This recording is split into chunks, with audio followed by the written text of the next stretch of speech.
विचार सार परमा माध्यम जगत व्यापिनी मीरा पुस्तक धारिणी भयदा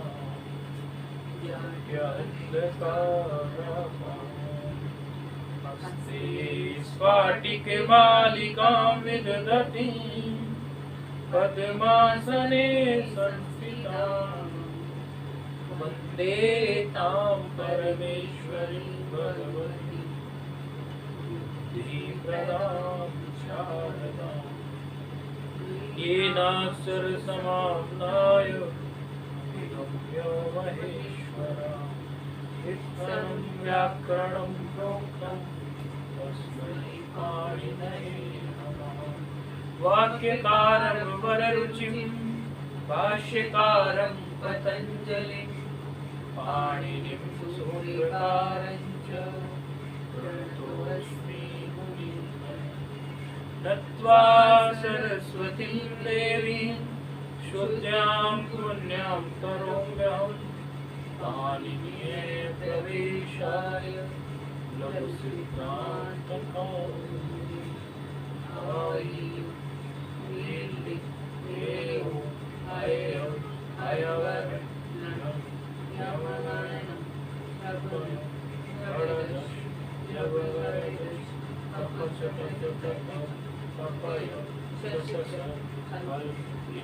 माहेश्वराणि।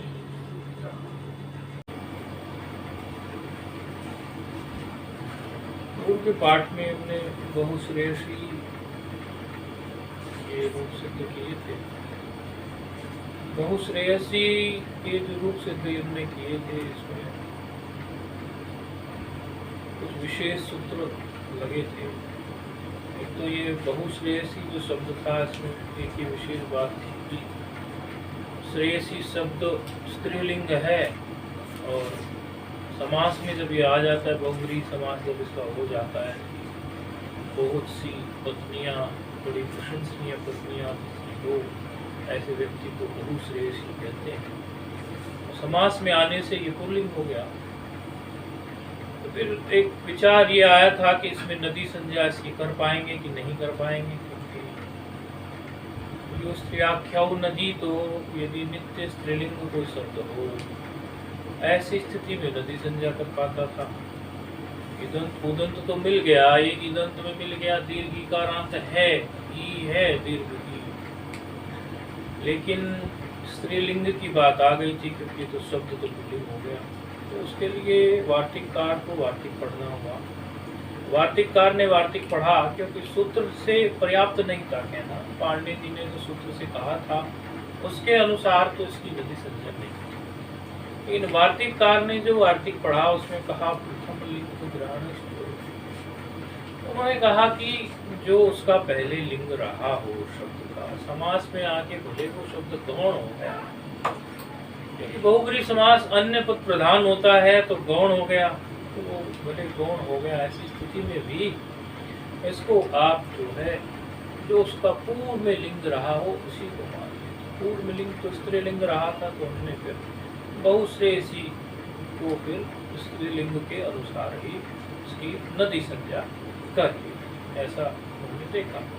नदी संज्ञा होने से कुछ विशेष सूत्र प्रस्तुत हो जाते हैं। जैसे आप लोग हरि शब्द में घी संज्ञा करके आए और उससे घी संज्ञा से विशेष सूत्र प्रस्तुत होते थे। इसी प्रकार ये नदी संज्ञा जब आई, तो नदी संज्ञा में भी कुछ विशेष सूत्र प्रस्तुत होने लगे। अम्बार्त नद्योर हर्षवः, ये एक सूत्र प्राप्त हुआ, जो कि हर्ष किया, जिसने नदी संज्ञक को हर्ष किया। किस स्थिति में? सबुद्धि के पर रहे थे, संबोधन का जब आप रूप बना रहे थे। तो बहुश्रेयसी धनसु में संबुद्धि का सु पर में था, तो ऐसी स्थिति में उसने ही बहुश्रेयसी बनाया। ये भी सूत्र में किया। प्रथमा एक वचन को आपने वैसे ही बना दिया था, वहां सूत्र लोग था। तो फिर जो है, इसमें एक विशेष सूत्र आपको लगाना पड़ा था, आड़ नद्याः। तो अम्बार्त नद्योर हर्षवः सूत्र जो है, वहां से उसने उसको हर्ष कर दिया। और आण नद्याः सूत्र से वो गित में जो भी गित मिले उनमें 8 का आगम करता चला गया, ये विशेष सूत्र। फिर आटश्चय जो है वो 8 का आगम जो होता था, तो 8 के आगम में आ मात्र शेष रह जाता था, क्योंकि टकार तो अलंत्यम से इत हो कि तस्लो लोप हो गया। ऐसी स्थिति में इससे वृद्धि करा ली गई आटश्चय से, और आटश्चय ने जो वृद्धि रेची काम कर रहा था वृद्धि का, वो उसने कर दिया, लेकिन इसको विशेष स्थिति में आटश्चय का ही उपयोग करा। तो ये एक सूत्र विशेष आ गया, इसमें नदी कार्य। और फिर एक विशेष सूत्र यहाँ पर आया, गेराम नद्याम निब्यो। अब ये गेराम नद्याम निब्य क्या है कि ये सूत्र गी अर्थात जो है सप्तमी विभक्ति में जो गी आता है एक वचन में, वहां ये गी को आम कर रहा है। ये जो गेराम नद्याम निब्य है, ये क्या कह रहा है, नद्यंतात आबंतात निशब्दाच च, इनमें से कोई एक मिल जाए, नद्यंत मिल जाए, आबंत मिल जाए, निशब्दाच मिल जाए, परस्य गेराम, गे अर्थात गी को आम कर दे। षष्ठी विभक्ति में आम होता ही है, लेकिन सप्तमी में भी ये घी को आम, षष्ठी बहुवचन में होता है, लेकिन यहाँ घी को आम कर रहा है। तो घी को आम की स्थिति में यहाँ इसको फिर जब घी आम हो गया, आदेश हो गया, तो घी को आम करने की स्थिति में इसको 2 सूत्र जो हैं प्राप्त हो गए, युगपथ एक ही साथ 2 सूत्र प्राप्त हो गए। कौन से 2 सूत्र प्राप्त हो गए? एक तो 8 का आगम करने के लिए आनद्याह प्रस्तुत हो गया, और आम को पर देखते ही हर्ष नद्यापो नुट भी एकदम आके खड़ा हो जाता। तो ऐसी स्थिति में निर्णय लेना मुश्किल था, तो वी प्रतिषेधे परम कार्यम ने कहा, तुल्य बल सूत्रयोः समान काले, यदि तुल्य बल सूत्रयोः समान काले प्रसक्ति ही अस्ति चेत पर सूत्रस्यैव प्रयोग भवति। क्या कह रहे हैं? कहते हैं तुल्य बल विरोध है परम कार्य, यदि तुल्य बल विरोध हो जाए तो जो पर में सूत्र उससे कार्य कर लेना चाहिए। तो 8 नद्या, और यदि आप हर्ष नद्यापो नुट को देखेंगे तो पर में आपको 8 नद्या मिल जाएगा। तो ऐसी स्थिति में भी प्रतिषेधे परम कार्यम, तुल्य बल विरोधे परम कार्यम स्यात् बोला, पर कार्य हमने 8 का आगम कर लिया, और 8 का आगम कर लेने से फिर हमने वो सिद्ध कर लिया। ये हमने देखा था, और इसमें जो रूप सिद्ध हुआ था बहु श्रेष्ठ शेषम पपिवत, अर्थात उसमें जो बाकी बच गए हैं सप्तमी में या पाप सोचते हो तो पपिवत चला लीजिए, सप्तमी में हो गया। अब अगली पंक्ति इसमें आती है। अगली पंक्ति क्या कह रही है? आपके गेराम नद्याम निब्यो सूत्र में जो वृत्ति जो है, जिसको कमेंट्री भी बोलते हो आप लोग अंग्रेजी में, वृत्ति जो है वो दूसरे नंबर पे दूसरी पंक्ति में आज्ञान्तात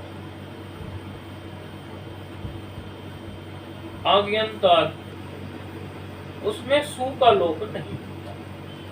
जो गियंत नहीं हो उसमें सु का लोप नहीं होता। अर्थात यहाँ तो हमने उसको गियंत की तरह कुछ सोच लिया, लेकिन ऐसे भी तो कुछ है कि जो गियंत नहीं हो, इसमें अन्य रूप सिद्ध करने के लिए ऐसा बोलते हैं। आगियंत जो हो, अर्थात जो गीत गीस गीन से ना बने हो। आगियंत का मतलब क्या? जो गयंत नहीं हो। गयंत का मतलब जो गयंत में भी तो कोई अर्थ है ना, गी और अंत ऐसे करके गयंत लिखा है ना, पद तोड़ दोगे तो समझ में आ जाएगा। आगियंतत्वात् न सुलोप, यदि कोई गियंत नहीं है तो उनमें सु का लोप नहीं होगा।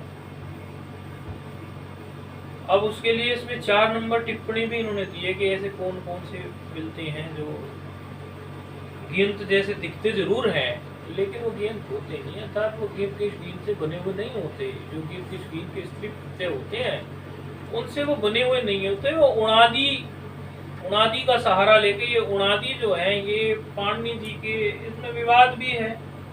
पाणिनि जी के सूत्र नहीं है, उणादि के सूत्र होते हैं, वो पाणिनि जी के लिखे हुए नहीं है।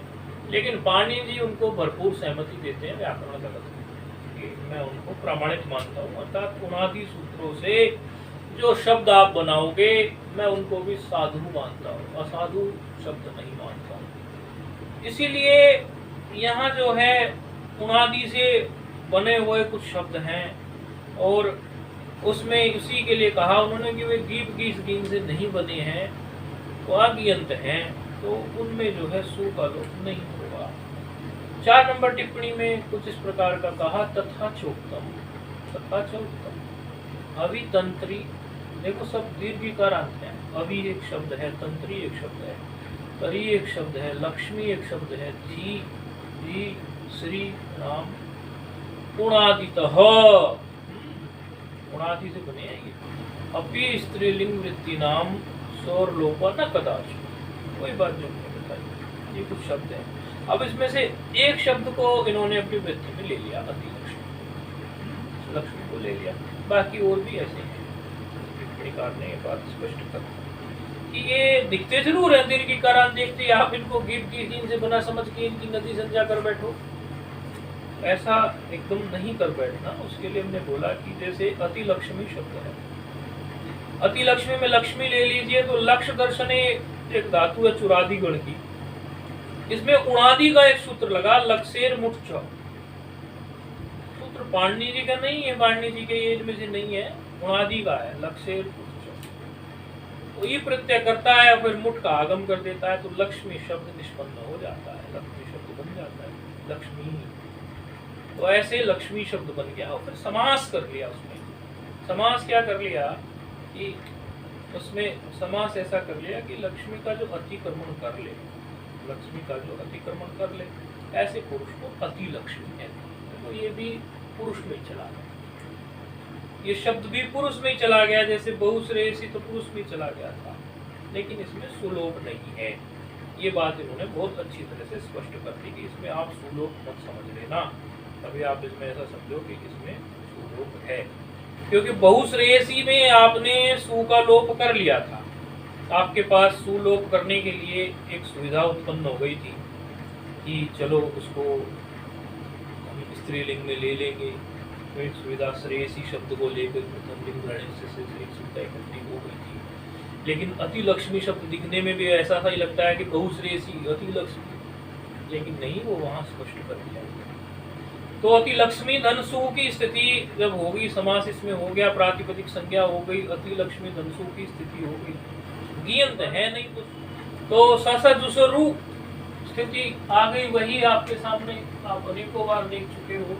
इसमें लिखने के लिए लिख रहे हैं बोर्ड पर, बाकी आप लोग समझदार हैं सब, वो सब आप जानते हैं। तस्य लोप से लोप हो गया, अति लक्ष्मी धन सु रहेगा। यहाँ पर जो कह रहे हैं कि गियंत ना होने से इसमें सु का लोप प्राप्त नहीं होता, तो रुद्र विसर्ग कर देंगे तो रूप सिद्ध हो जाएगा अति लक्ष्मी। इस तरह से ये रूप इसका सिद्ध प्रथमा एक वचन का हो जाएगा। ये इसे कहने के लिए इन्होंने ये पंक्ति लिखी थी, अभियंत सुलोभा अति लक्ष्मी। शेषम बहुश्रेयसी वत, शेष जो रूप चलेंगे वो बहुश्रेयसी के अनुसार चलेंगे। कैसे चलेंगे? अति लक्ष्मी धन औ, क्या होगा? अति लक्ष्मी धन औ में, अति लक्ष्मी धन औ में क्या होगा? क्या कराया था अति लक्ष्मी धन औ? हाँ, इकोयण लगा सकते, क्या दिक्कत है? तो इस तरह से शेष जो है आप जैसे आपने बहुश्रेयसी के रूप बनाए थे तो आप अति लक्ष्मी के रूप बना लेंगे। एक रूप, दो रूप आपको एक जैसे अवश्य सिद्ध करके अपने हाथ से देख लेने चाहिए। यदि आप एक या दो रूप अपने हाथ से सिद्ध करके नहीं देखेंगे तो आपके हाथ से निकल जाएगा ये। आप यदि ये समझते हो कि तो हम पकड़ के रख लेंगे इसको, तो ये पकड़ में नहीं आएगी। तो आप इसको थोड़ा सा ध्यान देना कि ये हाथ से निकल जाएगी यदि आप इसको पकड़ के नहीं रखें। तो आप अति लक्ष्मी के रूप जो है स्वयं बनाने की कोशिश करें बहुश्रेयसी। विशेष बात जो थी इसमें यही थी कि ये रोक नहीं होता। फिर जो है अगला एक वो आ रहा है, अगला रूप आ रहा है प्रदीही। 5 नंबर टिप्पणी इस पे है, प्रदीही पे पृष्ठ बुद्धि युक्त। अब ये प्रदीही शब्द जो है ये विशेष मनन करने वाले को प्रदीही बोलते हैं। विशेष मनन करने वाला आपको स्त्री हो सकता है, पुरुष हो सकता है। तो एक स्थिति में तो ये तीनों लिंगों में चलता है, और एक स्थिति में इसमें कहते हैं कि इसको समास परिवर्तन करते हैं तो ये केवल नित्य स्त्रीलिंग भी चलता है। लेकिन अभी हम तीनों लिंगों के हिसाब से इसको लिखते हैं। तो यहाँ पर ये जो प्रधी शब्द जो बनता है, ये ध्ययी चिंतायाम धातु है, भवादि गण में है। आप लोग आगे जो रूप बनाएंगे तो ध्ययी चिंतायाम धातु है।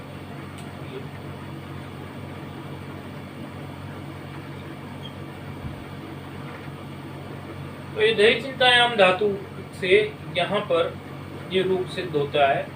संप्रसारण करना होता है। संप्रसारण आप जानते होंगे कि कोई अणची में जिस प्रकार इक को यण आदेश होता है, इसलिए संप्रसारण में यण को इक हो जाता है। तो धी शब्द बनता है। तो धी शब्द जो है इसमें क्विप प्रत्यय होता है। क्विप प्रत्यय आप लोग जानते हैं कि क्विप प्रत्यय का सर्वापार रूप हो जाता है।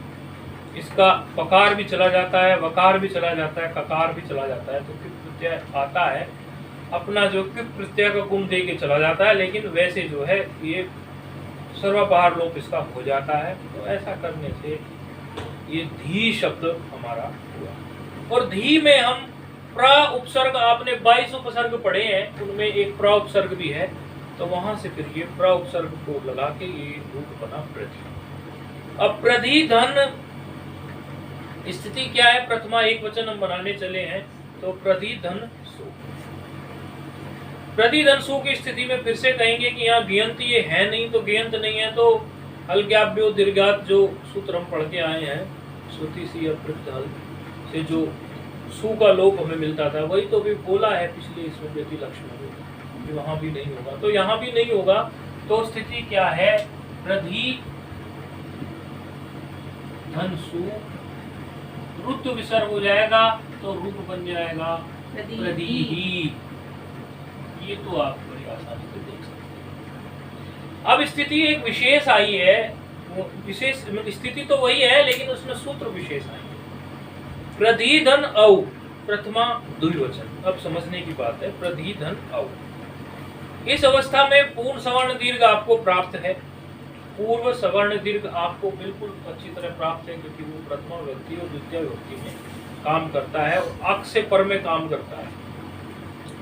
ऐसी स्थिति में आपको दीर्घात जसी निषेध कर जाता है। दीर्घात जसी की वृत्ति आप लोग जानते ही हैं कि दीर्घ के पर में यदि इच हो, इच का कोई वर्ण हो या जस का कोई जस हो, जस प्रत्याहार हो, ऐसी कोई भी एक स्थिति उसको मिल जाए तो पूर्व सवर्ण दीर्घ न, अर्थात प्रधिधन औ में जो पूर्व सवर्ण दीर्घ प्राप्त है, दीर्घात जसी उसको बाध कर देता है। तो आप जानते हैं कि सबसे पहले इको यणची प्राप्त था। इको यणची को बाध करके आके खड़ा हुआ यहाँ पर पूर्व सवर्ण दीर्घ। पूर्व सवर्ण दीर्घों को बाध, पूर्व सवर्ण दीर्घों को बाध कर दिया दीर्घात जसी च। फोन पर आवाज साफ आ रही है? समझ आ रहा है? कोई दिक्कत तो नहीं है? तो दीर्घात जसी च सूत्र ने उसको बाध कर दिया। तो इको यणची फिर से आगे खड़ा हो गया। इको यणची से यण प्राप्त हो रहा है। तो इको यणची के स्थान पर यण करता है। दकार उत्तरोत्तरिकार इक है और पर में औ जो है वो आपको अच मिल रहा है। तो सामान्य सूत्र इको यणची प्राप्त हो रहा है, यण करने। ऐसी स्थिति में एक विशेष सूत्र आकर खड़ा हो रहा है और बहुत अच्छे से। अब आगे जो दो सूत्र ये आ रहे हैं इनको बहुत अच्छे से पकड़ना, क्योंकि इनके जो पूर्व निमित्त हैं और पर निमित्त हैं ये आपको इतनी बार मिलने वाले हैं रूप सिद्धि में कि सुबंत में तो मिल ही गई। सुबंत में 3 जगह है, 6 जगह बनती है सुबंत में, अजंत, पुल्लिंग, स्त्रीलिंग और नपुंसकलिंग। इसी तरह वहां भी बनेगी। तो ये हर जगह आगे खड़े होंगे, हलंत में भी खड़े हो जाएंगे, कहीं कहीं खड़े हो जाएंगे। और यहाँ तो चलो सुबंतों में जहाँ खड़े होने होंगे, उसके साथ साथ आगे जब आप तिंगंत के रूप बनाएंगे, तिंगंत के रूपों में क्रियापदों में भी आगे खड़े हो जाएंगे। यदि सूत्र ये क्लियर आपको नहीं होगा तो बात छूट जाएगी। मैं ये पहले प्रस्तावना इसलिए जमा देता हूँ ताकि आपकी पब्लिक कर।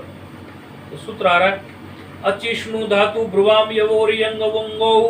अचिष्णु धातु ब्रुवाम यवोरियंग वंगो। अचिष्णु धातु ब्रुवाम यवोरियंग वंगो। ऐसे है ये। अच्छी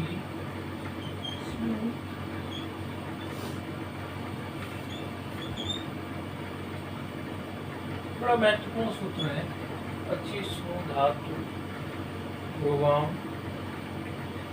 ये वो यंग उवंगौ 6-4-77।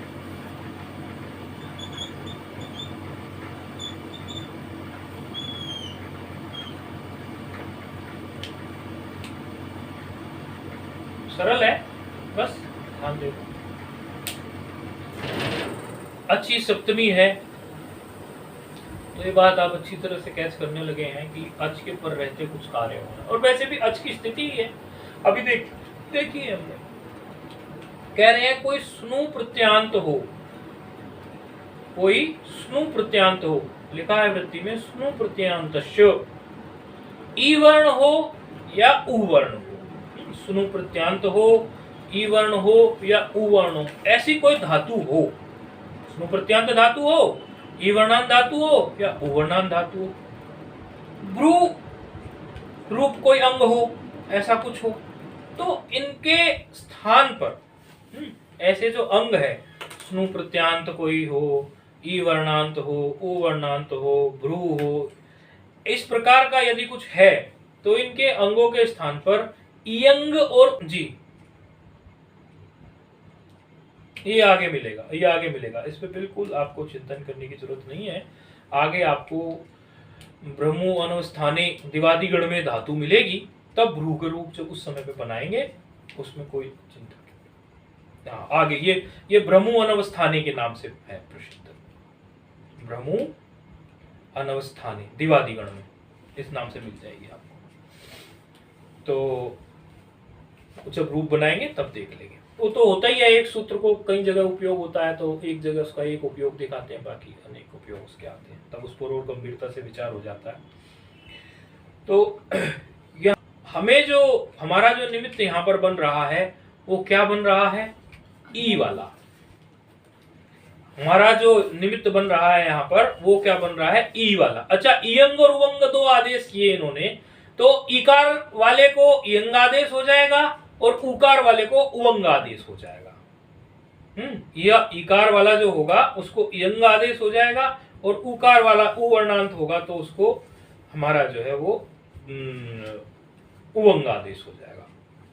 तो स्नु धातु ब्रुवाम स्नु धातु प्रत्यांत में भी आएगा तो उकार है तो उवर्णांत हो जाएगा, और ई वर्णांत है तो उसमें इयंग आदेश हो जाएगा। तो इस तरह के यदि अंग आपको मिल जाएं तो ऐसी स्थिति में आपको इयंग और उवंग आदेश कर देना है।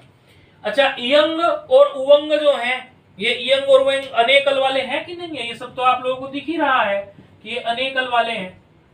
तो अनेकल वालों में आप जानते हैं, कोई अनेकल को पहले हम जो व्यवस्था बैठाते थे तो अलोअंतस्य से बैठाते थे, लेकिन अलोअंतस्य से व्यवस्था जब नहीं बैठती, जब अनेक अंग होता है तो नहीं बैठती उससे, तो वैसी स्थिति में हम क्या करते थे, वैसी स्थिति में फिर हम देखते थे कि उसके लिए हमें सूत्र मिलता था अनेकाल से सर्वस्व। अनेकाल से सर्वस्व क्या कहता था, अनेकल वालों को संपूर्ण के स्थान पे बैठा दीजिए, तो यंग है भी अनेकल वाला। लेकिन फिर उसका भी बात करके गिच सूत्र आता था कि यदि गिच वाला आदेश है जिसमें गकारित हुआ है ये गकार, ऐसी स्थिति में आप उसको अंतिम अल के स्थान पे ही बैठा दीजिए। ये बात आप पहले से जानती थी, आज पुनरावृत्ति हो गई। तो प्रधिधन औ की स्थिति में ईकारांत है, पर में आजादी भी है, अच भी है, आजादी प्रत्यय है। और आप कहोगे ये कहने के भाई ये तो ध्येय चिंतायाम धातु थी, तो ध्येय चिंतायाम धातु से ये तो आप धी की बात कर रहे हैं, धी की। तो फिर वही बात आप लोगों ने जो पहले पढ़ी हुई है कि एक देश विकृतम अनन्यवत, मतलब एक देश उसका विकृत हो गया, ध्येय से धी बन गया, तो उसका कुछ भी वो नहीं हुआ है। यदि इससे भी आपको संतोष ना हो तो क्युबंता यानी क्युबंत वाली जो धातु होती है, क्युबंता धातुत्व न जहती, क्युबंत जो होती है उसमें धातुत्व का विनाश नहीं होता, वो अभी भी धातु ही है, उसमें कोई बदलाव नहीं हो गया। कभी आप कहने लगोगे ध्येय से धी तो वो उसका धातु बना तो गायब नहीं हो गया, नहीं, उसका धातु बना अभी ऐसा ही है। तो अब प्रधि धन औ की स्थिति में यहां पर यह सूत्र पूरी तरह से प्राप्त है। प्रधि धन औ की स्थिति में इकार से परे आजादी प्रत्यय और इकार को इयंग आदेश पूरी तरह से प्राप्त है। बिल्कुल सरल सूत्र ये था। अब अगला जो सूत्र है वो उसका बाद करेगा, वो उसको निषेध कर देगा, अर्थात इयंग आदेश को वो हटाएगा, कुछ और कराएगा। और वो सूत्र जो है अगला समझना बहुत जरूरी है, क्योंकि बार बार पहले क्या आया करेगा, अचिष्णु धातु ब्रुवाम, क्योंकि जहां जहां इकारांत मिलेगा उसको अजादि प्रत्यय मिलेंगे, वहां वहां ये आके खड़ा हो जाएगा और वहीं वहीं वो उसको काटेगा। किन स्थितियों में काटेगा वो महत्वपूर्ण है समझना। तो अगला सूत्र प्रस्तुत हो रहा है। ये तो दिखने में बड़ा सा था, लेकिन इसमें ईकारांत देखना है, सिर्फ दीर्घ ईकारांत हमने देख लिया यहाँ पे, और उससे पर में जो है इकारांत से पर में हमें और क्या कुछ नहीं देखना है। उसके बाद में इकारांत से पर में हमें यहाँ पे तो दीर्घ इकारांत मिल गया, और बस अजादि प्रत्यय देखना है, इतनी बात है। और इयंग और उवंग देखना है, इकारांत हो तो इयंग आदेश, उकारांत हो तो उवंग आदेश, इतनी बात है। लेकिन अगले सूत्र में थोड़ा सा समझो गंभीरता सी है, तो अभी अगला सूत्र दे लेते हैं कैसे वो उसका विरोध करेगा। तो प्रतिधनव में ये भी नहीं लग रहा है, अभी अगला इति प्राप्त है लेकिन लगेगा नहीं। तो अगला सूत्र आ रहा है, एर्ने काचो संयोग पूर्वस्य। एर्ने काचो संयोग पूर्वस्य। देखना है सूत्र थोड़ा,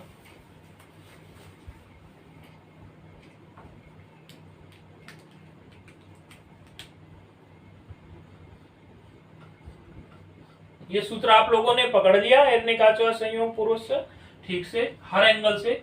आज का पाठ आपका सार्थक।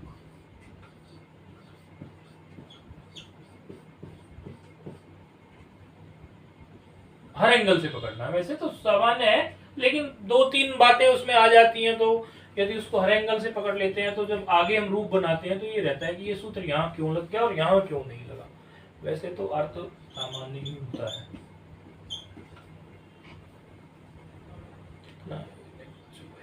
ठीक है, वृत्ति देखो आप लोग, इसकी बड़ी दिखने में आड़ी टेढ़ी सी लगती है। धातु अवयव संयोग पूर्वो न भवति य ई वर्ण तदंतो यो धातु तदंत स्थाने तदंतस्य स्थाने नहीं है, थकार नहीं है, तदंतस्य अनेकाच अंगस्य यण स्याद अजादौ प्रत्यय परे। क्या कह रहे हैं, धातु अवयव संयोग पूर्वो, धातु का जो अवयव है, जो धातु है उसका अवयव जो संयोग है पूर्व में, धातु का अवयव जो संयोग है पूर्व में जिस ईवर्ण के, वो ईवर्ण अंत में है जिस धातु के, वो ईवर्ण जो है अंत में है जिस धातु के, वो धातु अंत में है जिसके, तदंतोयो धातु, वह धातु अंत में है जिसके, ऐसा अनेक आच अंगस्य, मतलब अनेक अच अंगो, अनेक अचो वाला अंग उसके स्थान पर यण हो जाए यदि अजादि प्रत्यय परे हो तो। ये तो इस सूत्र का समझो, उसमें इतने सारे लिखने का वृत्तिकार कभी कभी ऐसी वृत्ति बना देते हैं कि सामान्य बात हो या विशेष बात हो उलझ सी जाती है। मैं जब स्वयं इस सूत्र को पढ़ रहा था तो मैं इसकी वृत्ति पढ़ के मुझे कोई खास मजा नहीं आया इसका। बाद में मैंने सीधे सीधे आचार्य से बोला, मुझे सीधे बताइए सूत्र करता क्या है, वृत्ति को साइड कर दीजिए, मुझे सीधे पहले सूत्र बताइए करता क्या इसके। तो ये जो शब्दों का हेर फेर है, इसमें प्रथम बार पढ़ने वाला विद्यार्थी उलझ जाता है। इसलिए मैंने ये तो खाली आप लोगों को सुनाया, समझाता हूं। अब आपको अब आ जाएगा आपके समझ में। ढी हम लेके चल रहे हैं प्रति में, वो ये कह रहे हैं इसको आप कुछ हिस्सों में समझना, इसको ऐसे नहीं समझना एकदम से, कुछ इसके पार्ट्स में समझना। कैसे समझना है इसको पार्ट्स में, इसमें कुछ बातें ये कही है कि पर में आजादी प्रत्यय हो, ये तो बड़ी सरल बात है, पर में औ है आजादी प्रत्यय, हमने चेक कर लिया। जो धातु हो वो धातु में ई वर्ण के पूर्व में, वो धातु जो हो ई वर्णांत धातु है, उस ई वर्णांत धातु के पूर्व में कोई संयोग नहीं होना चाहिए, अर्थात असंयोग पूर्वस्य, यानी वो असंयोग वाली होनी चाहिए। धातु के पूर्व में संयोग नहीं होना चाहिए। संयोग आप पढ़ के आए हैं पहले, संयोग संज्ञा किसकी होती है, हलवंतरा संयोग से आप पढ़ के आए हैं। संयोग संज्ञा किसकी होती है, दो वर्ण जो हलंत वर्ण एक साथ आ जाएं, बीच में उनके कोई अच ना हो। दो आप समझना, संयोग संज्ञा किसकी होती है, आप हलवंतरा संयोग से पढ़ के आए हो, दो वर्ण कोई भी हो, हलंत वर्ण हो दोनों, और लगातार बीच में कोई व्यवधान नहीं है, तब उनकी संयोग संज्ञा होती है। और मुख्य बात इसमें ध्यान देने की ये है, कोई भी दो वर्ण यदि हैं ऐसे, मानो क और श है, हलंत है दोनों, तो इसमें का की भी संयोग संज्ञा है और शा की भी संयोग संज्ञा है, तो शा की भी संयोग संज्ञा कहलाएगी, का की भी संयोग संज्ञा कहलाएगी। और संयोग संज्ञा होने के लिए हमेशा दो तो होने ही चाहिए, ये बात आपको पता ही है। दो से ज्यादा हो तो बहुत अच्छा, नहीं तो दो से कम में तो संयोग संज्ञा हो ही नहीं सकती। तो संयोग संज्ञा क्या होती है, यदि दो हल वर्ण जिनमें कोई व्यंजन, जिनमें कोई अच नहीं है, एक साथ लगातार आ जाएं तो उनकी संयोग संज्ञा हो जाती। कम से कम दो, दो से ज्यादा होंगे तो भी होगी, कम से कम दो तो चाहिए। अब इन्होंने क्या कहा कि धातु जो ई वर्णांत है, एरने काचो क्या कह रहा है, एरने काचो इसीलिए कह रहा है, ए जो है ये ई की षष्ठी है, ये ए जो है ये ई की षष्ठी है। आप कहोगे कि ई कहां से आ गया, तो ये ए जो है ये ई की षष्ठी है। और अनेकाच तो आप देख ही रहे हो, और असंयोग पूर्वश्य आपको दिख ही रहा है, इसीलिए पहले तो सूत्र को ही तोड़ना समझ लो। ए जो है ई की षष्ठी है, अनेकाच आपको पता ही चल रहा है, जो एक अच नहीं हो उसे अनेकच कहते हैं। दो को भी अनेकच कहेंगे, तीन को भी अनेकच कहेंगे। बहुअच का मतलब तो तीन ही होना चाहिए, लेकिन अनेक अच का मतलब तो एक से ज्यादा होते ही अनेक हो जाता है, तो ये अनेक अच का अर्थ हो गया। असंयोग का मतलब आप समझ गए, जो संयोग नहीं हो उसको असंयोग कहते हैं। तो संयोग क्या नहीं होगा, यदि दो हल वर्ण एक साथ ना आए, कोई उसमें से एक हमें ऐसा मिल जाए, अच वाला मिल जाए और एक हल वाला लगातार ना मिले, व्यवधान पड़ जाए अच का, तो ऐसी स्थिति में वो जो है असंयोग हो जाएगा। तो एक ये बात देखनी है। अच्छा, अब और क्या देखना है, अनेक अच भी देखना है। उस धातु से, उस धातु का जो पूरा जो शब्द वो बना हुआ है, उस धातु को लेकर, उस धातु को लेकर जो पूरा शब्द है उसमें एक से ज्यादा अच भी देखनी है हमें, तब ये सूत्र जो है लग सकता है। अब धी देखिए आप। हाँ जी बोलिए जी।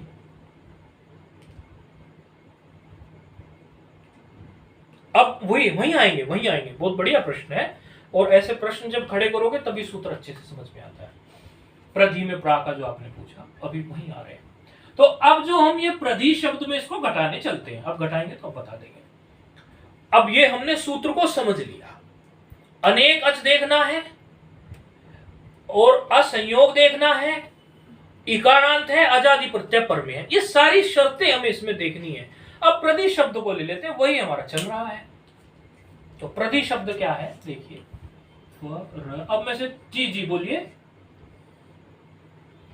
हाँ, एक तो हमें इसमें अनेकच देखना है इस सूत्र के लिए। अनेकच कहां देखना है, ईकारांत वाली जो धातु है उससे मिलकर जो पूरा वो शब्द समुदाय है। अनेकच जो देखना है वो हमें अंग में देखना है, अंग में। कुछ बातें मैं लिख देता हूं। अनेकच जो देखना है ये यहां बहुत जरूरी है, अनेकाच देखना है हमें किसमें, अंग में। अंग आप जानते हो, प्रत्यय से बाईं तरफ पूर्व में जितना भी शब्द समुदाय होता है, यस्मात् प्रत्यय विधिस्तदादि प्रत्यंगम से जितना भी शब्द समुदाय होता है उस सबको अंग कहते हैं, ये बात आप जानते हैं। तो अनेकाच तो देखना है उसमें, अनेकच तो यहां कंफ्यूजन होता है, इसलिए अनेकच कहां देखना है, तो अनेकच तो देखना है अंग में। एक बात जी इसमें देखना है कि अनेकच है कि नहीं है, ठीक है। वो प्रकृति में घटा रहे हैं, अभी आप चिंता नहीं करो, घटा रहे हैं। अनेकच तो अंग में देखना है, पहले उसको थोड़ा उसी ढंग से बता देते ना, जैसे सूत्र है अंग क्या है तो उस हिसाब से फिर उसमें घटा देंगे। और असंयोग जो देखना है, असंयोग यानी संयोग नहीं हो, असंयोग जो हमें देखना है वो असंयोग देखना है हमें धातु में। बस ये देखना बहुत जरूरी है, क्योंकि आगे हम इसका और भी उदाहरण लाएंगे आड़े टेढ़े इस सूत्र को पक्का कराने के लिए। तो वहां ये बात जो हमने अभी समझा याद रखना, अनेकाच देखना है अंग में, असंयोग देखना है धातु में, ठीक है। अब प्रति शब्द को ले लेते हैं। तो प्रति शब्द में आप पहले ये देखिए कि धातु असंयोग वाली है या संयोग वाली है। ये जो धी है ये संयोग वाला है कि असंयोग वाला है, तो केवल धी में देखेंगे। प्र तो उपसर्ग अलग से है, उसमें हम नहीं देखेंगे संयोग असंयोग। ये असंयोग की स्थिति हम धी में देखेंगे। तो धी में देखिए, हम इस पूरे प्रधि शब्द को तोड़ कर लिख रहे हैं इस प्रकार। पकार हलंत वाला, रेफ पूरा, यानी रेफ में अकार है, इस तरह अगर और हम तोड़ के लिख दे तो, और धकार हलंत वाला और दीर्घ इकार, ऐसे हमने इसको पूरा तोड़ के लिख दिया, बिल्कुल नन्हे मुन्ने बच्चों के समझाने के लिए। तो प्रधि में आप जो कह रहे हैं, प्रधि में देखिए प, रेफ और आ, इसमें आप कहेंगे कि संयोग है। जी बिल्कुल है संयोग। पा में और रा में संयोग है कि नहीं है? बिल्कुल है, लेकिन उससे हमें कोई मतलब नहीं है। ठीक है जी, हमें मतलब किससे है? ध ई, इसमें संयोग है क्या? धातु में। धी में आप बताइए फोन पर, धी में संयोग है? धी में संयोग नहीं है, क्योंकि धकार से ठीक बात तो क्या है? इकार है। तो दो हलवर्ण कहाँ मिले? हाँ, पर में मिल गए, पा मिल गया, पा हलंत पा हलंत रेफ दो मिल गए, और अकार तो उसके बाद है, इस तरह वहां तो मिल गए, लेकिन धाई में नहीं मिला। तो वहां तो हमारी शर्त क्या पूरी हो गई? धातु हमारी अनेक अच है। आगे चलते हैं, अगली शर्त देख।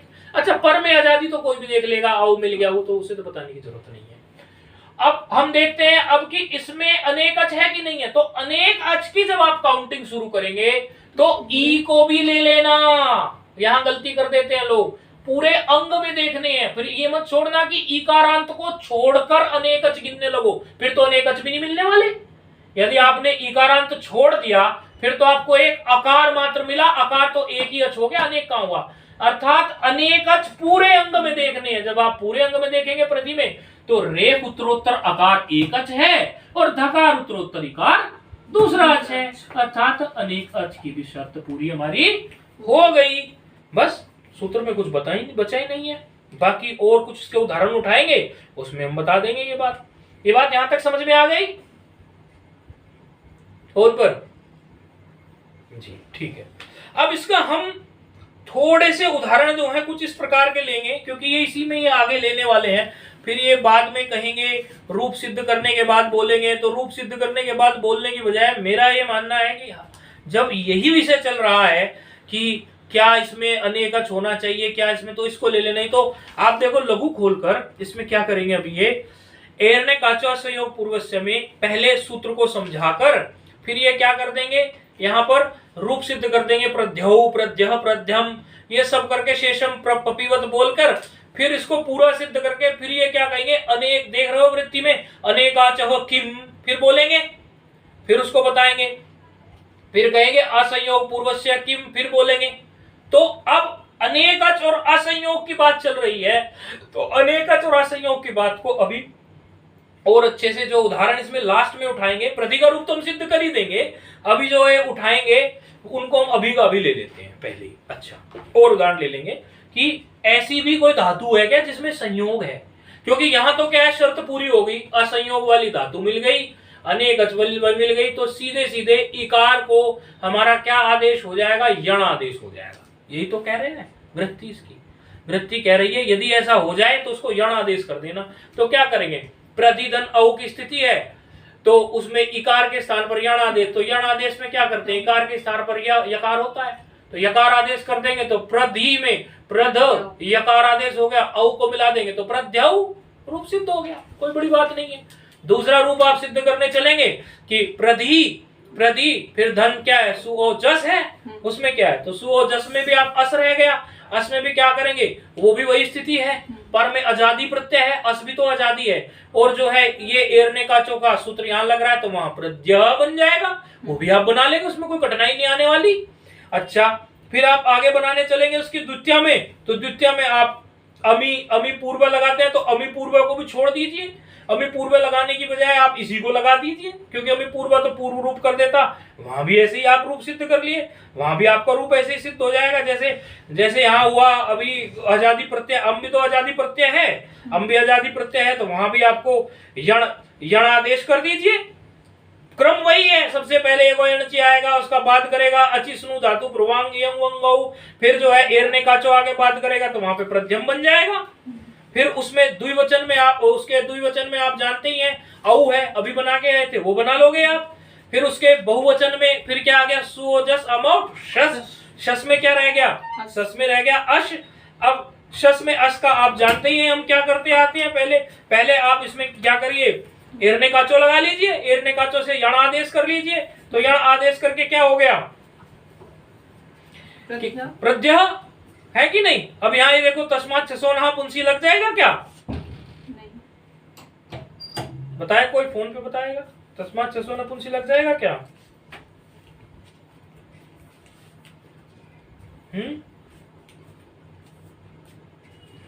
गाड़ी रुक रही है तस्मात् छसोनः पुंसी लगा देंगे क्या, बार बार आता था ना ये दवा, तस्मात् छसोनः पुंसी नहीं लगेगा। किसमें, पूर्ण सवर्ती वाले में लगता था ना, सस को कब होता था, सस के सकार को नकार, जहां पूर्ण स्वर्ण दीर्घ हुआ हो। ठीक है, कोई बात नहीं, अब ज्यादा क्वेश्चन नहीं पूछता, इसको और अच्छे से समझा देता हूँ। अच्छा, अब कुछ इसके ऐसे उदाहरण ले लेता हूँ, ये रूप तो सिद्ध हो जाएंगे। जो उदाहरण आपको लगेगा कि वो असंयोग वाले नहीं थे, जैसे इन्होंने खुद ग्रंथकार ने लिया है। जैसे एक उदाहरण हम ऐसा लेने लगे, ये उदाहरण लेने लगे, नी का उदाहरण इन्होंने लिया है, खुद नी का उदाहरण इन्होंने लिया है। पहले क्या कहा है, अनेकाच किम, ये रूप सिद्ध तो हो जाएंगे, ये तो आप सब कर लेंगे, प्रध्यम प्रध्यौ प्रध्यय प्रद्धि, ये सीधे जो है इसमें यंग आदेश हो रहा है, नहीं यंग आदेश नहीं, एरने काचों से यण हो रहा है और यण होके मिलाते जा रहे हैं और कुछ नहीं हो रहा उनमें विशेष। अनेकाच किम, अनेकाच क्यों कहा, ये बताइए, ये सूत्र की असली पकड़ यहाँ। अनेकाच क्यों कहा, एक अच होता तो क्या हो जाता, तो एक अच की स्थिति देखिए अब क्या है। जैसे एक धातु है नी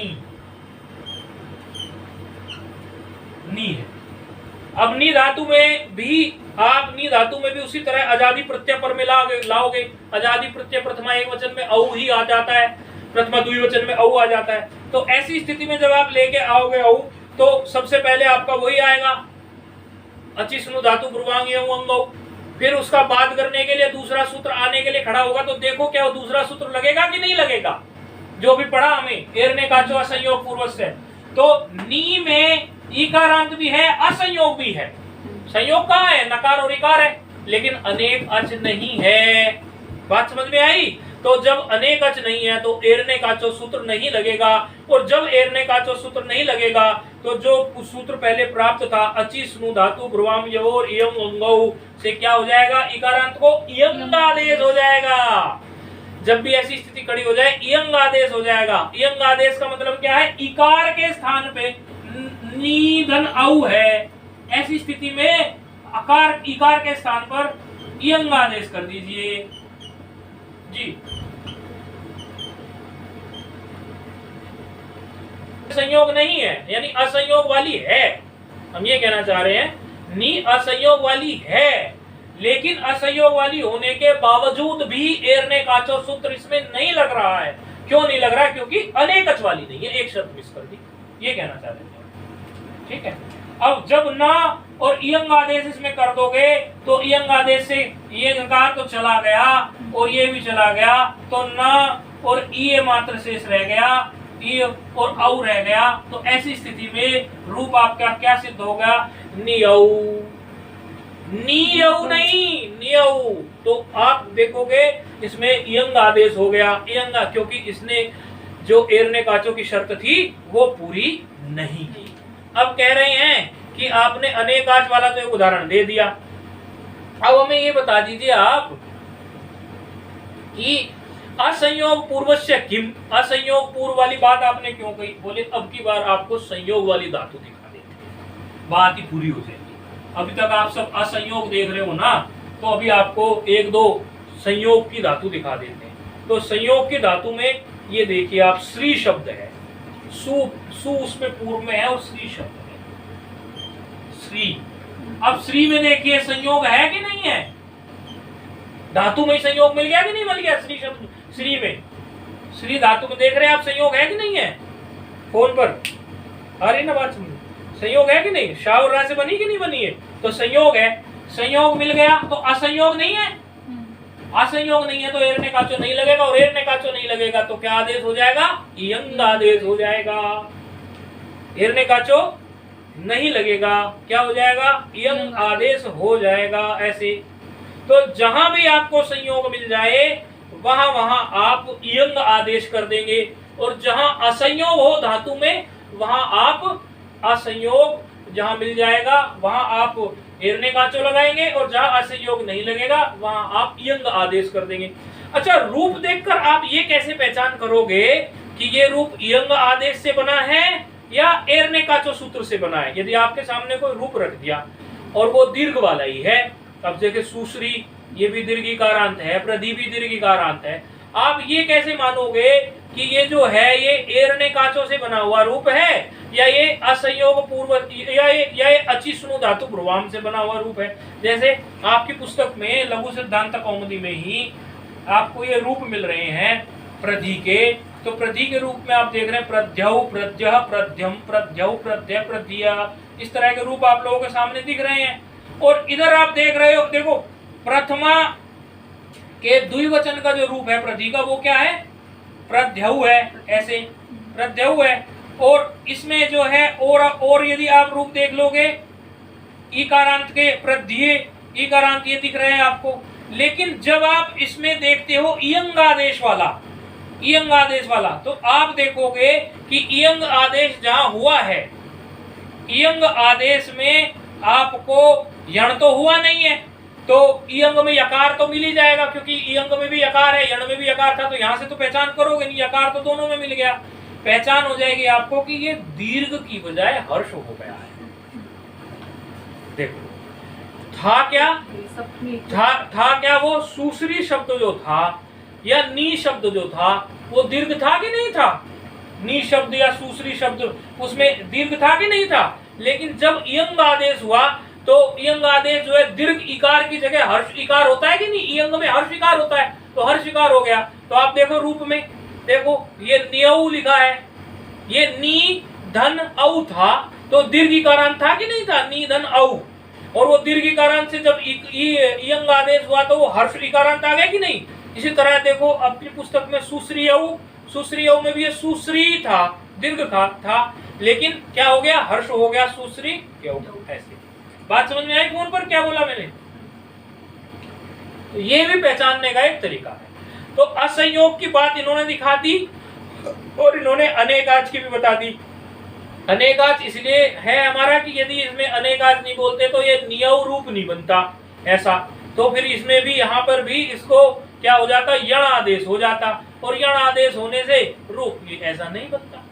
और असंयोग की बात क्या कही कि सुश्री में जो संयोग दिख रहा है सा और रा में, यदि यहाँ असंयोग की बात हम नहीं बोलते तो यहाँ भी ये सूत्र लग जाता। तो ये दोनों प्रकार के उदाहरण इन्होंने इसमें दिखा दिए। कुछ और उदाहरण यदि आप देखना चाहते हो अलग से, वैसे तो आप पढ़ के देखना, यदि समझ में नहीं आए तो मैं कल को कुछ और उदाहरण इसके प्रस्तुत आपके सामने कर दूंगा। जैसे एक उदाहरण है, पुस्तक में नहीं है, एक उदाहरण है यव क्री, संयोग का उदाहरण। यव मतलब होता है जो, यव क्री। अब क्री देखो, क्री धातु है, क्री धातु है। अब क्री धातु में भी संयोग है कि नहीं है? क्री धातु में का और रा संयोग मिल गया कि नहीं मिल गया? फोन पर समझ में आ रही है बात? क्री धातु में का में रा नीचे, क्री, हाँ क्री, तो क्री में संयोग मिल रहा है कि नहीं मिल रहा है? क्री धातु से यवक्री शब्द बना, यव माना जो, और क्री धातु से बना है, यवक्री पूरा जब बनाएंगे तो क्री में संयोग मिल रहा है कि नहीं मिल रहा है? संयोग, क्योंकि का रा ऐसे मिल गया और फिर ई ऐसे है, ये इस तरह से है, क्री को लिखोगे आप तो ऐसे आ गया ना समझ में? तो इस तरह से इसमें संयोग है, संयोग है तो अब यहाँ सूत्र कौन सा नहीं लगेगा? एरने का जो असंयोग पूर्व से, क्योंकि उसे तो असंयोग चाहिए। तो क्या होगा यहाँ पर भी इयंग आदेश हो जाएगा। जब भी आजादी प्रत्यय उसको पर में मिलेगा, आजादी प्रत्यय, तो इयंग आदेश हो जाएगा। और यहाँ भी स्थिति वही हो जाएगी, ये इयंग आदेश होते ही जो ये दीर्घ है हर्ष में बदल जाएगा, क्योंकि इयंग का जो ई है, ये देखिए इयंग तो इस प्रकार है ना, इयंग का जो ई है वो तो हर्ष है ना, और ये जब इस दीर्घ के स्थान पे बैठ जाएगा तो फिर मात्रा पलट जाएगी, दूसरी तरफ आ जाएगी, दायां बायां बायां दायां, ठीक हो गया।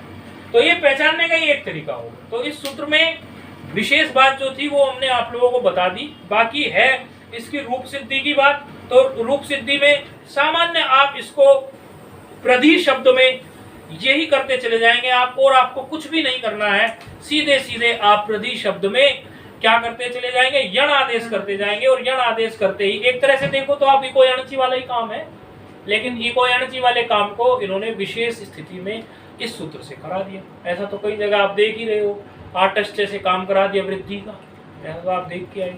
तो काम तो इसने इको यणची वाला ही कराया है, लेकिन कराया किससे, हिरण्यकाचो इससे योग पूर्वस्य से। तो इसी तरह आप रूप प्रधि के बना देंगे शेषम पपीवत, जैसे पपी के बनाए थे।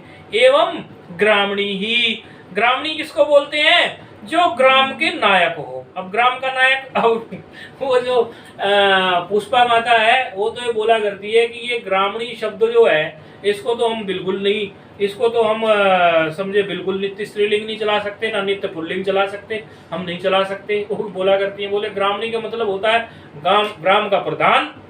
तो ग्राम का प्रधान का मतलब क्या, कोई भी हो सकता है। बोले आजकल तो सरपंच जो हो रही हैं स्त्रियां हो रही हैं, तो ग्रामणी नायक कोई स्त्री भी हो सकती है, ग्राम की नायक और कोई पुरुष भी हो सकता है। तो ये ग्रामणी शब्द भी ऐसे ही बनाना है, जैसे हमने अभी प्रधि शब्द को बनाया है, ऐसे ही ग्रामणी शब्द को बनाना है। गांव की नेता अर्थात गांव के सरपंच पुरुष भी हो सकता है, स्त्री भी हो सकता है। ये भी नी है, नी से णी हुआ है, नी से नी हुआ है। शब्द में आप उसी तरह से ग्रामणी का रूप भी जैसे प्रधि का बनाया, वही उसी तरह से आप बनाते चले जाएंगे। जैसे कि गियंत नहीं है तो सु का लोप नहीं होगा, तो क्या हो जाएगा, ग्रामणी ही। और ग्रामणी धन औ आएगा तो क्या हो जाएगा, वहां पे वही एरने काचो, तो यण करता है तो वो क्या बना देगा, ग्रामण्य। और फिर वही से फिर से आप वही लगा देंगे तो ग्रामण्य ऐसा बन जाएगा। फिर ग्रामण्यम, फिर ग्रामण्यऊ, फिर ग्रामण्यः, फिर टा आ जाएगा, टा का आ रहेगा, फिर से कर दीजिए ग्रामण्या। और व्याम में तो सीधा सीधा मिलाना ही होता है, 3 व्याम मिलती है और 2 भ्यस मिलती है और 1 भी, उनमें तो मिलाना ही होता है। भी में ऋतु विसर्ग हो जाता है और भ्यस में भी ऋतु विसर्ग हो जाता है, वो एक बन जाएगा। तो इसमें कोई विशेष कार्य और कुछ होगा नहीं। जैसे सप्तमी है, सप्तमी में क्या है कि गेराम नद्याम निप का आप विचार कर सकते हो कि गेराम नद्याम निप में क्या होता है कि वहां पे गी को आम आदेश होता है। तो गी को आम आदेश होने के बाद में फिर उसी तरह से आप देख लोगे कि नदी संज्ञा तो यहाँ है नहीं, नदी संज्ञा तो है नहीं, तो नदी संज्ञा नहीं है तो 8 का आगम तो होगा नहीं, क्योंकि नदी संज्ञा में तो 8 का आगम होता। बस खाली क्या है, गेराम नद्याम निप्य के सूत्र से नी के गी को आम आदेश कर लेना, बस गी को आम आदेश कर लेना और जो है आपको 8 का आगम नहीं करना बस। तो इस तरह से आप लोग भी यहाँ कंफ्यूज हुए ना बैठे हो, पूछ तो रहे नहीं हो लेकिन कंफ्यूज हुए बैठे हो। उन्होंने कहा कि गेराम नद्याम निब्य सूत्र क्यों लगा यहाँ पर, गेराम नद्याम निब्य सूत्र तो नदी संज्ञा में लगता है। तो फिर उन्होंने स्वयं उस पर विचार करके उत्तर दिया कि नहीं, वो नी शब्द भी रहने पे लगता है। इधर ध्यान नहीं जाता ना, क्योंकि अभी तक नदी पे कार्य करके आ रहे थे और ये नी का पहला ही आया ना इस तरह से। बहुत बढ़िया, तो आप लोग इस पर विचार कर लेना और इस सूत्र का चिंतन करना अवश्य। और ये रूप फिर जो बाकी रह गए ये बना लेना। देखो हम ज्यादा नहीं उठाए इसलिए से क्योंकि ये सूत्र दोनों क्लियर करना जरूरी था। और ये रूप जो है, जो इनको आप स्वयं जो है सिद्ध कर लें, और सिद्ध करके आप हमें फोटोकॉपी उसका फोटो खींच के अवश्य भेज दें, तब हम माने कि सिद्ध हो। ओम पूर्णमदः पूर्णमिदं पूर्णात् पूर्णमुदच्यते पूर्णस्य पूर्णमादाय पूर्णमेवावशिष्यते। ओम शांति।